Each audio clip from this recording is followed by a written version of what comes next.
سلام، من غزالم و امروز قراره با هم این دسر شکلاتی خوشمزه با بافت لطیف و خامه‌ای رو درست کنیم.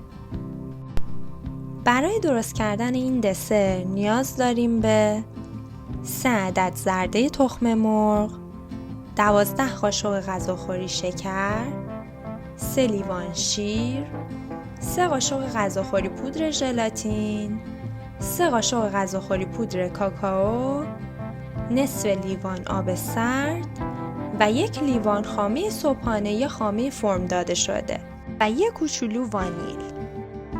اول پودر ژلاتین و آب رو مخلوط میکنیم و فعلا کنار میذاریم.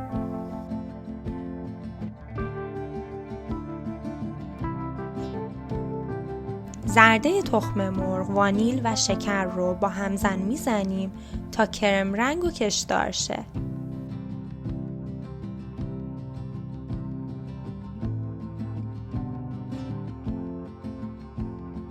دورگیری وسط کار فراموش نشه.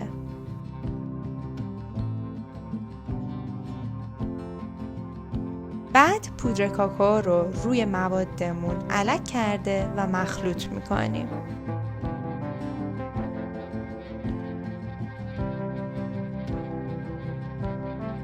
یک لیوان از شیرمون رو جدا کرده و میجوشونیم و به مواد زرده اضافه میکنیم. تو این مرحله خیلی مهمه که مواد رو با دور تند هم بزنیم تا تخم مرغ سفت نشه و دونه های شکر حل شه. ژلاتینمون رو که به این حالت در اومده و شکفته روی بخار آب بنماری میکنیم تا شفاف و رقیق شه. بعد باقی شیرمون رو اضافه و مخلوط میکنیم.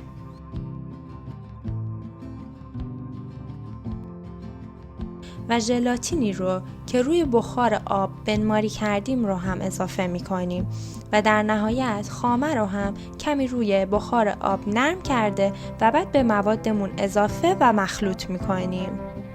حالا نوبت ریختن مواد داخل قالبه. اگه مثل من از قالب پلاستیکی خواستین استفاده کنید باید با کمی روغن چربش کنید. اما اگه از قالب سیلیکونی استفاده میکنید چرب کردن قالب الزامی نیست. شما میتونید این دسر رو توی ظرفای دسری تک نفره هم درست کنید. بعد از ریختن موادمون توی قالب 5 الی 6 ساعت دسرمون رو داخل یخچال میذاریم.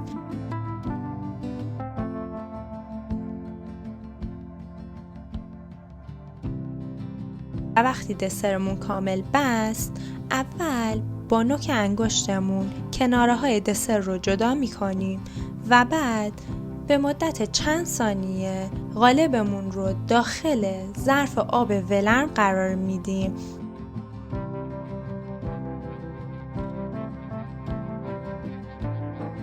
و بعد بلافاصله توی ظرف سرومون قالب رو برمیگردونیم و حالا میتونید نوشجان کنید.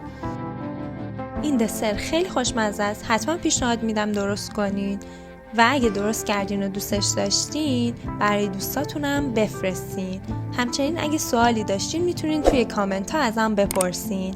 برای دیدن رسیپی های بیشتر حتما یه سر به کانالم بزن.